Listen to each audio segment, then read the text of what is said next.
Hello മച്ചന്മാരെ, എല്ലാവർക്കും ഏറ്റവും ഇതൊരു മൂവി അപ്ഡേറ്റ്സ് നാം പറയാൻ വേണ്ടി പോകും. നമ്മുടെ ലാലേട്ടൻ്റെ ഇനി വരാൻ റിലീസ് ചെയ്യാൻ വേണ്ടി പോകുന്നത് ഏതൊക്കെയാണ് ഒരു അക്സെപ്റ്റഡ് ഡേറ്റാണ് നമ്മൾ പറയാൻ വേണ്ടി പോകുന്നത്. ഒരു അപ്കമിങ് മൂവി മോഹൻലാൽ എന്നാണ് നമ്മുടെ ടൈറ്റിൽ നമ്മൾ കൊടുത്തിട്ടുള്ളത്. നമുക്ക് ഏതൊക്കെ നോക്കാം, കാരണം നമ്മൾ ഒരുപാട് പ്രതീക്ഷകൾ കാത്തി ചിത്രങ്ങളല്ലാണ്ട്, കാരണം ലാലേട്ടൻ്റെ എല്ലാ ചിത്രം വളരെ സമയം എടുത്തിട്ടാണ് ഇനി റിലീസ് ചെയ്യാൻ വേണ്ടി പോകുന്ന പ്രത്യേകത ഉണ്ട്. നമുക്കതിലും അതിൻ്റെ ലൈനപ്പും കാര്യങ്ങളും നോക്കാം. ആദ്യമായിട്ട് റിലീസ് ചെയ്യാൻ വേണ്ടി ബറോസ് എന്നാണ് മൂവിയുടെ പേര്. ഒരു 3D വിസ്മയത്തിൻ്റെ ഒരു ചിത്രം തന്നെയാണ്. മോഹൻലാലാണ് ഡയറക്ഷൻ ചെയ്യാൻ വേണ്ടി വന്ന പ്രത്യേകത ബറോസിനുണ്ട്. വലിയ ബഡ്ജറ്റിലൊരു ചിത്രം തന്നെയാണ്. ഇനി VFX വർക്കൊക്കെ വളരെ വീണ്ടും മാറ്റി പിന്നെയും ചെയ്തതാണ്. വളരെ കാശ് മുറുകി ചെയ്തിട്ടുള്ള ഒരു ചിത്രം തന്നെ ബറോസ് എന്ന് പറഞ്ഞു പോയി. ആ ബറോസ് എന്ന് റിലീസ് ചെയ്യാൻ പ്ലാൻ ചെയ്തത് സെപ്റ്റംബർ 12-ാം തീയതിയാണ്. നമുക്ക് കാത്തിരിക്കാം. അത് കഴിഞ്ഞ് നേരെ ഒക്ടോബറിലോട്ട് റിലീസ് ചെയ്യാൻ വേണ്ടി പോകുന്ന ലാലേട്ടും തരുൺമൂർത്തിയും ഒന്നിക്കുന്ന ചിത്രം എന്നാണ്. ശോഭനയാണ് മറ്റൊരു പ്രധാനമായി കാസ്റ്റിംഗ് വന്നിട്ടുള്ളത്. ഒരുപാട് നീണ്ട കാലത്തിന് ശേഷം നമ്മുടെ ലാലേട്ടൻ പഴയ വെറും ഒരു സാധാരണക്കാരായ ഒരു ടാക്സി ഡ്രൈവറായിട്ട് വരുന്ന മൂവി തന്നെയാണ് ലാലേട്ടൻ്റെ 360ാമത്തെ ചിത്രം. അപ്പോൾ അത് ഒക്ടോബർ പൂജ ഹോളിഡേക്കാണ് അവർ പ്ലാൻ ചെയ്തിട്ടുള്ളതെന്നാണ് പുതിയ അപ്ഡേറ്റ് നമുക്ക് കിട്ടിയിട്ടുള്ളത്. അതിലേക്ക് റാം എന്ന് പറഞ്ഞ ചിത്രം റിലീസ് ചെയ്യുന്നുണ്ട്. റാം പാർട്ട് 1. നമുക്കറിയാം റാം ഒരുപാട് കാലങ്ങളായി ഷൂട്ടിംഗ് നടന്നുകൊണ്ടിരിക്കുന്നു. ഇപ്പോഴും ഏകദേശം എൻ്റെ ഷൂട്ടിംഗ് ഒന്നും ഇപ്പോഴും കംപ്ലീറ്റ് ആയില്ല. കാരണം വലിയൊരു ബഡ്ജറ്റിൽ വരുന്ന പോലെ ക്യാൻവാസിൽ പറയുന്ന ഒരു മൂവി തന്നെയാണ് റാം എന്ന് പറഞ്ഞുള്ള മൂവി. റാമിനെ കുറിച്ച് നോക്കുമ്പോൾ റാം 2 പാർട്ടുകളായിട്ടാണ് വരുന്നത്. ഫസ്റ്റും എൻ്റെ സെക്കൻഡ് പാർട്ടായിട്ട് ജിത്തു ജോസഫാണ് അതിൽ ഡയറക്ഷൻ ചെയ്തിട്ടുള്ളത്.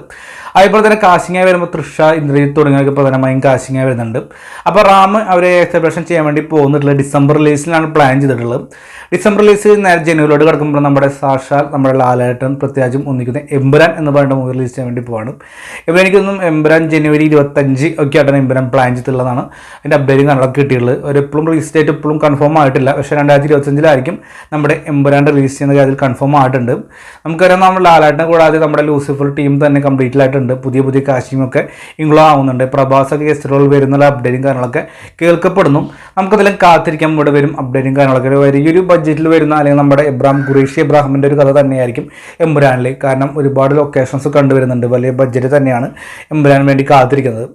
അതുപോലെ തന്നെ നമ്മുടെ റാം പാർട്ട് 2 ആണ് മാർച്ചിൽ റിലീസ് ചെയ്യാൻ വേണ്ടി ശ്രമിക്കുന്നതാണ് അപ്ഡേറ്റ് കിട്ടിയിട്ടുള്ളത്. കാരണം റാമിൻ്റെ ഫസ്റ്റ് പാർട്ട് 2024 അതുപോലെ തന്നെ റാം പാർട്ട് 2 2025 റിലീസ് ചെയ്യാൻ പ്ലാൻ ചെയ്യുന്നുണ്ട്.